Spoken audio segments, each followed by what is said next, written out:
Ishyaka Parseme rihamagara abarundi guhindura ingendo ryagizo rishikiriza ubwa mbere rirakunda kwikiranira hafi mu migenzo y'abarundi ibijanye no gukoresha violence. Dusanga ni ibintu bisikari byinshi twarashoboye guharura nk'amakashi k'amajana 290 arenga, aho usanga abantu baragiye mu byo gukoresha ingimba ca violence kunda kuba ubwa mbere n'ibijanye n'amatongo. Ivy'amatongo muri iki gihugu biragisibije, ugasanga baruhiye kwicana canye kugiranira nabi. Hari bijanye n'abubakanye, ivyo bakanye nabo nyene usanga umugabo yagiye akica umugore wiwe canke umugore akica umugabo wiwe, navyo nyene vyimonogoje cane.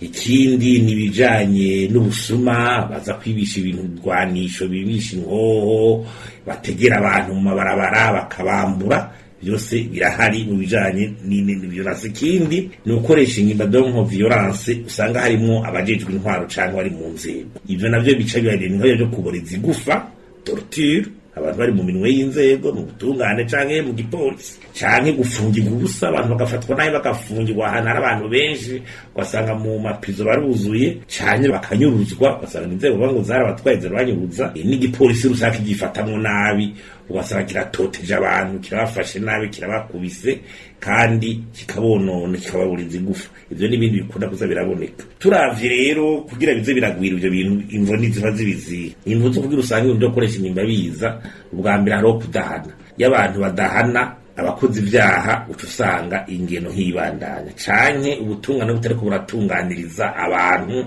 neza. Ikindi gikunda kubituma n'akarenganyo abantu bagirirwa. Hari ibijanye na intolerance politique, abantu ugasanga ntibihanganira mu byo bijanye n'imigambwe, ugasanga na leta irabigiyemo canke inzego za leta gukumira abandi, ukamengo mu vy'igihugu ntibarimo.